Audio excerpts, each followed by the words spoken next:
नमस्कार, बिहार मिथिला न्यूज़ में आपका स्वागत है। मैं हूं मनोज।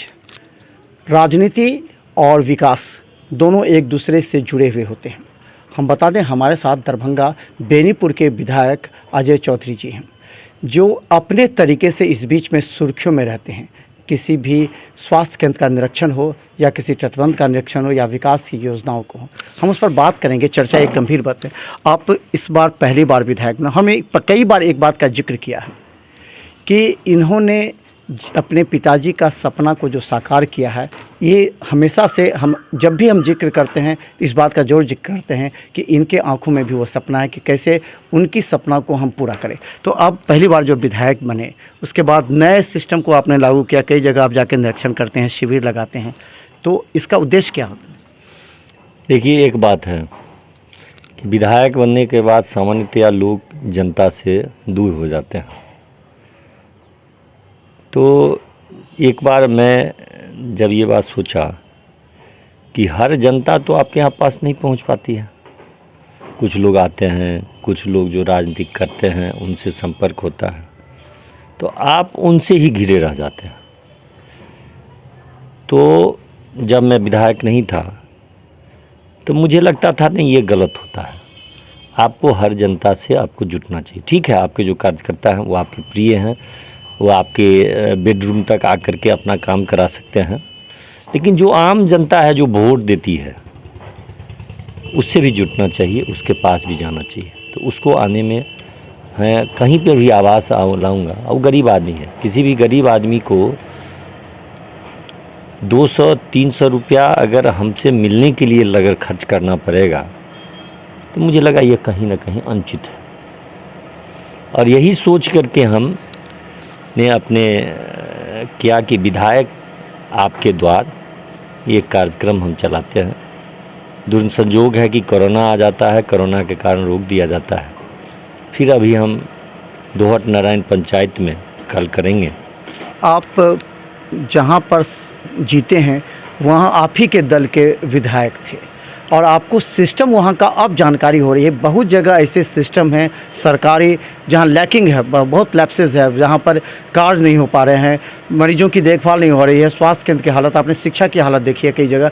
तो क्या लगा कि इस सिस्टम को और कब तक सुधर पाएगा, और या फिर आप अपने तरीके से कैसे कर पाएंगे? देखिए, यह मैं गारंटी नहीं ले लूँगा कि इसमें पूरे सिस्टम को मैं ठीक कर दूँगा, लेकिन मेरा प्रयास यह है कि जो बेनीपुर विधानसभा में जो काम करते हैं उनको मैं कर्तव्य का बोध जरूर करा दूंगा कि आपका यह कर्तव्य है, आप उस कर्तव्य को निर्वहन करें। उसके बाद तो सब लोग समझते हैं कि सिस्टम को सुधारना बहुत आसान काम नहीं है, लेकिन मैं कर्तव्य बोध करा दूंगा। अब एक उदाहरण देते हैं आपको, शिक्षक की बात मैं लेता हूँ। संयोगवश से मैं भी टीचर्स ट्रेनिंग कॉलेज में यूनिवर्सिटी प्रोफेसर रहा हूँ। तो मैं जब जाता हूँ शिक्षकों के बीच में, उनसे मैं पूछता हूँ कि आप पाठ योजना बनाते हैं?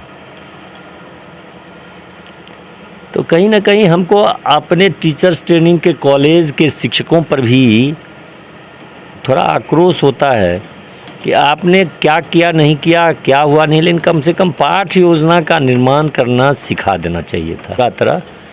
पूरी तरह से आप पढ़ा करके वह देखना है, उसमें है कि कठिन प्रश्न का निर्धारण करना है, श्याम पट कार्य कैसे करना है, इन बातों की चर्चा उसमें है। यह शिक्षक नहीं करना चाहते हैं।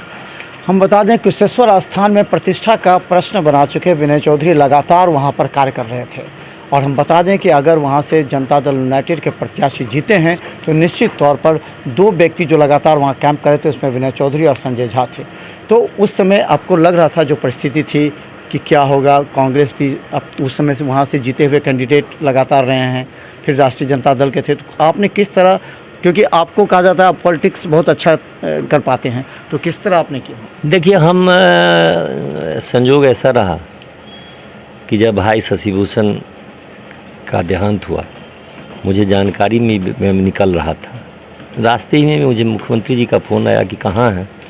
हम बोले हम तो कुशेश्वर स्थान जा रहे हैं। तो कहे कि ठीक है, जाइए, दाह संस्कार का सब कुछ आप देख लीजिए, और चुनाव के परिणाम होने तक आप अपने क्षेत्र के साथ साथ आप कुशेश्वर स्थान को देखते रहिएगा, और कुशेश्वर स्थान के जनता को यह नहीं लगे कि अभी हमारे पास विधायक नहीं है। उसमें तो समय लगता है, प्रक्रिया लगता है, और मैं उनके आदेश के तहत मैं उस दिन से अपने क्षेत्र में से 2-3 दिन समय जरूर निकाल करके मैं कुशेश्वर स्थान रहा, और मुझे पूर्ण भरोसा था वहाँ के जनता का कि वो नीतीश जी के प्रति उनका जो भाव था वो साफ झलकता था। जब कभी मैं कहता था कि मैं जनता दल यू का मैं जिलाध्यक्ष हूँ, तो बड़े सम्मान के साथ वो बैठाते थे। जनता बहुत भूली है, अगर वो सम्मान आपको देती है तो आपको वोट भी देगा, और नीतीश कुमार को लोगों ने वोट दिया, उसके अतिरिक्त और कोई फैक्टर नहीं काम कर रहा था। तो अंत में एक अहम सवाल ये भी होता है कि अब जिला परिषद का लेकर के राजनीति हो रही है। राष्ट्रीय जनता दल की आज गुप्त बैठक हो रही है। भोला यादव और सिद्दीकी और ललित यादव एक जगह कैंप बैठे हुए हैं, 3 प्रत्याशी है।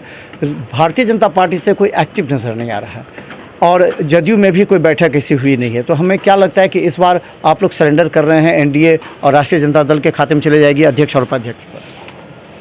देखिए, एक बात मैं आपको बताता हूँ। आप अभी ने बहुत अच्छा प्रश्न किया था थोड़ी देर पहले, कुशेश्वर स्थान की बात।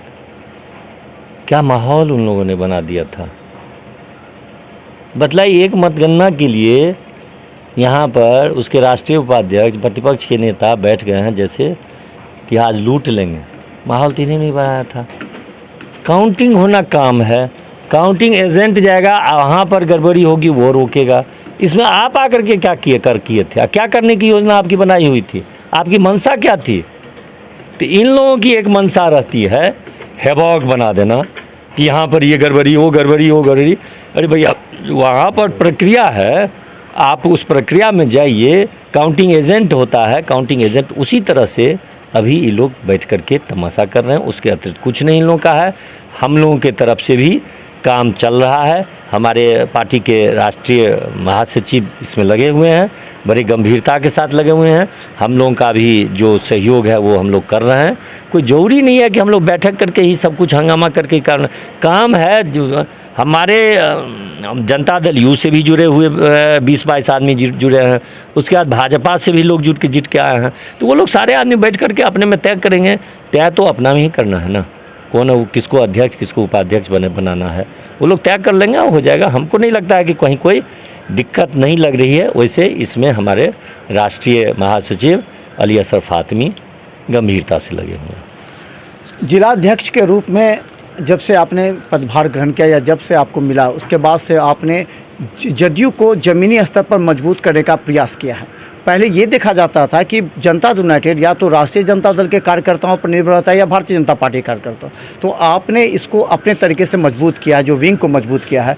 तो आपकी क्या पॉलिसी है कि जो पूरे ज़िले में किस तरह मजबूत, क्योंकि वो दिख भी रहा है, इससे पहले के जो जिलाध्यक्ष थे उससे और आपकी तुलना में बहुत ज़्यादा अंतर है, क्योंकि सर दिख रहा। आप क्या करना चाहते हैं, किस तरह से योजना करें? देखिए, हमारी एक ही योजना है कि मैं मजबूरी में मैं जिला मुख्यालय में कोई बैठक करता हूँ।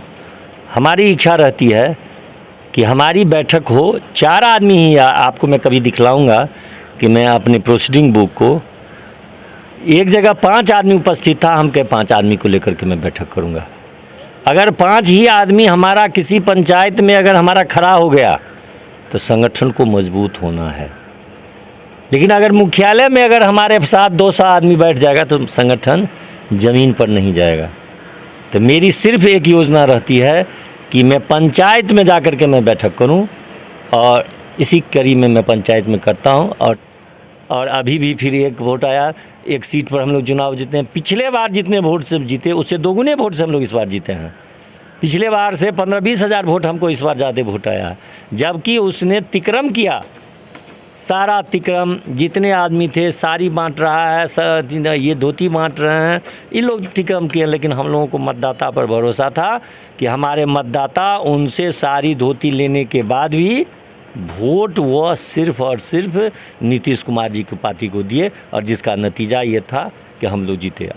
कहीं बैठेंगे, जिनके दरवाजे पर पानी हो रहा है उन्हीं के दरवाजे पर बैठ करके हम लोग अब कर लेंगे।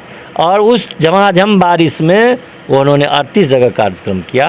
तो यह है जनता दल यू के नेता और कार्यकर्ता का और आप भरोसा आपको मैं दिला सकता हूँ कि आने वाले दिनों में पूरे मजबूती के साथ संगठन बिहार और हिंदुस्तान लेवल पर जनता दल यू का रहेगा। तो हम बता दें, अब जनता दल यूनाइटेड और भारतीय जनता पार्टी में विशेष राज्य के दर्जे की मांग को लेकर के अलग अलग शब्द आ रहे हैं, अलग अलग बयान भी आ रहे हैं। आज जब उपेंद्र कुशवाहा ने कहा है, उसके बाद भी प्रतिक्रिया आने लगी है।